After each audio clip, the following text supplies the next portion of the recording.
Hi, it's me, the purple director. It's raining tonight. Like my soul. Just kidding.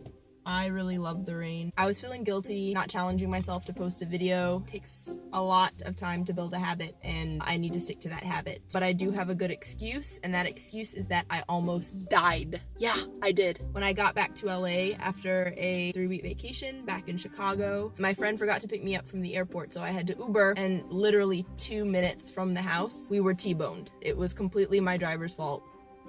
Good thing was that I got a complete refund on my Uber drive, so that was $30 I can now spend on Dunkin' Donuts coffee. I spent today thinking about directing. Minor questions ran through my head. Who am I in this world? What's the point? What is the meaning of my life? Who cares? Like, what does this all mean? What does this all mean? I imagine that that's the point of all storytelling, right? To figure out what the point of life is, how to make our way through this tremendous fog into truth. What is truth? Today was a bit blah, just blah. I really like joy and I like feeling happiness. There are times where I just want to burst into tears and I don't even know why I'm crying. I don't even know why I'm sad. I don't even know if I'm sad. I don't think I'm sad. I'm just severely curious about the meaning of life today. I just felt like a withering candle. Have you ever seen a withering candle? That is how I feel right now. I'm too sleepy to do things, and I'm too awake to really sleep. I'm so lonely and I want company, and then the moment I see a person, I'm like, don't the hell talk to me right now. I was like, you know what? I will go outside into the rain, and I will make a YouTube video. But then I was like, wait, what's the point of that? What is the point of everything? Yeah. What is this video about? It is just kind of like a choose your own adventure video. So you can scroll throughout any of the time codes in this video and just figure out what relates to you and connects to you. What is joy? Just kidding. These were like some of the things that I wrote in my diary. Oh God. Oh God. That's what I wrote. A German word called Sehnsucht, which means an unusual craving for something you can't quite identify and that always feels just out of reach. I know. Life is pain, highness. Anyone who says differently is selling something. This video is going to be about how to be a charismatic person. A charismatic person, all right? Because I've also been thinking about this year in particular. I don't know why. You need charisma to direct. Anyone who says differently is selling something. So what is charisma? I don't know what charisma is. You need to be an adult, which I am.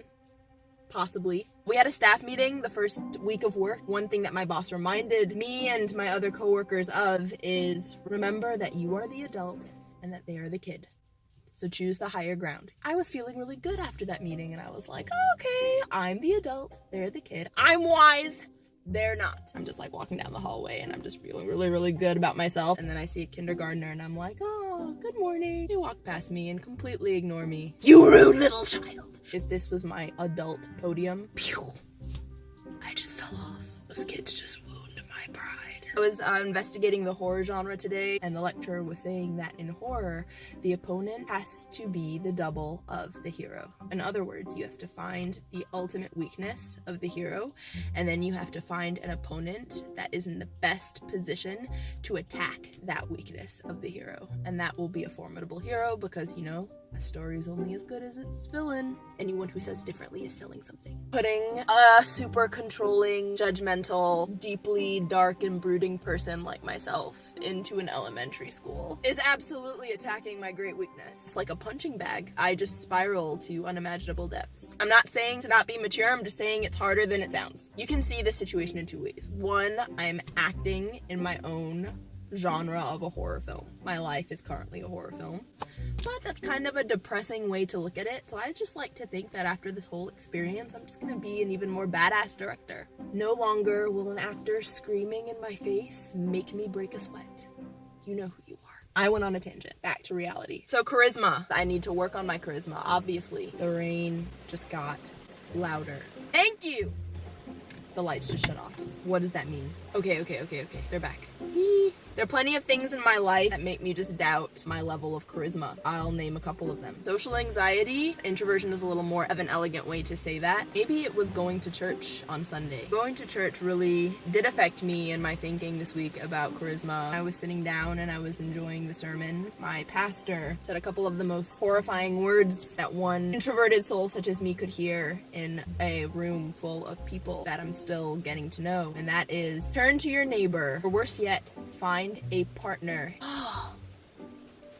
Just like a friendly mingling exercise. It shouldn't be that big of a deal, right? I was just kind of frozen looking at him when he sent us on our third mingling exercise 3 different times in like 2 minutes. And he just looks at me and just goes.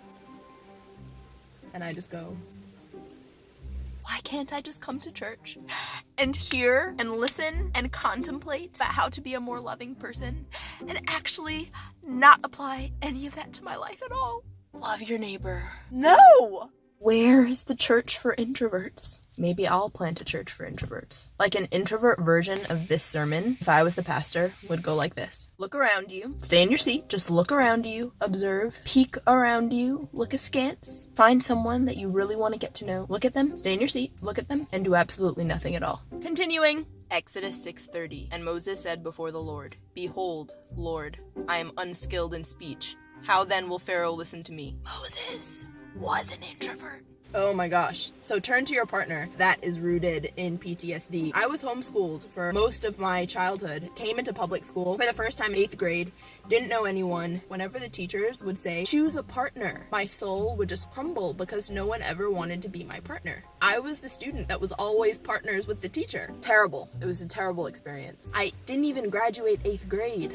They graduated me as my older sister because no one really knew who I was. Rachel Bass never graduated from 8th grade. Curiously enough, I was voted the most influential in high school, which baffled me because I thought no one really knew who I was. I had really thought that I was going to get most likely to be crowned prom queen. Introversion. Tons of these questions will like go on my mind whenever I'm talking to someone. How long do I maintain eye contact with this person? Because you don't want the person to like be talking to you and you're just like listening to them and then they look away and they look back at you and you're still kind of like, and they're talking and they look back at you and you're still kind of like. Then there are other things that'll pass through my head like, okay, so if I'm passing a person once and then I say hi to them and then I pass that person another time, do I say hi again? If I don't, do I make eye contact with them or do I just pretend not to see them? What happens if you pass the person a third time, like going back and forth in a hallway? This is really comfortable for me, of like folded hands because it makes me feel secure. That makes me feel a little closed off, so let me like open myself up. But hey, that's kind of like, come talk to me. And what if I don't want people to come and talk to me? But this is like, don't talk to me at all. So like, what's the middle ground? What do I do with my hands? Women also, as a rule of thumb, tend to like make themselves really small, like crossing their legs or like, you know, the worst thing is like this. Like I do this a lot and it's apparently a sign of like diffidence. Men tend to like take up more space. And you know, I think this is just naturally really comfortable. And so then I'm just like, oh my gosh, like do I feel more confident if I like open myself up? I'm normally, if you can't imagine, really tense in social situations. Taking acting classes is really helping me because it's making me even more self-conscious. What is this video even about? Charisma. Okay, I was reading this book called The Charisma Myth by Olivia Fox Cabane, and here are the things that she says about charisma. Okay? And these are her words, not mine. To appear charismatic, appear to possess both high power and high warmth.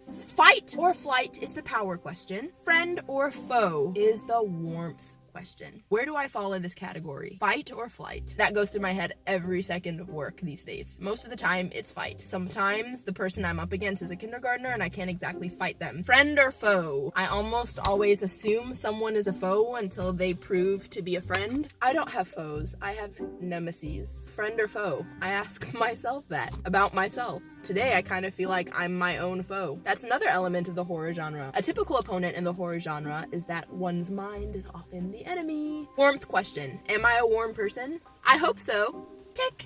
Presence is the real core component of charisma, the foundation upon which all else is built. Presence. Opening oneself up. presence. It's weird how all of these events in my life today are unfolding. I happened to be studying the horror genre, and it also said that a typical setting is confined space. And I just realized that I'm in a completely confined space. It's weird. I'm seeing these like horror genre elements in my life recently. Wow. Life is like a story. Is my life kind of like a horror story this week? I'm just seeing all of these connections and interpreting meaning.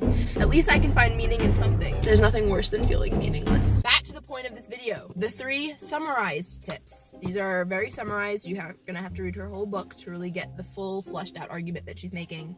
But she gives 3 quick tips to boost charisma in conversation. First tip.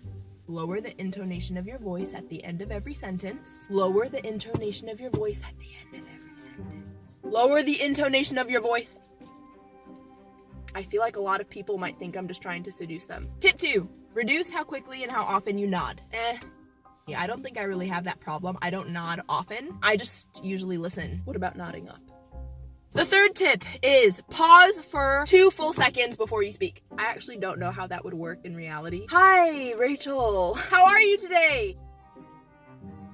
I'm good, Amy. Thanks for asking. Those are the 3 tips for instantly becoming a more charismatic person than you already are now. There is a fine line between being charismatic and being a weirdo. I should actually probably go inside now and finish up my bottle of wine. Have a fabulous night. Be charismatic. Bye.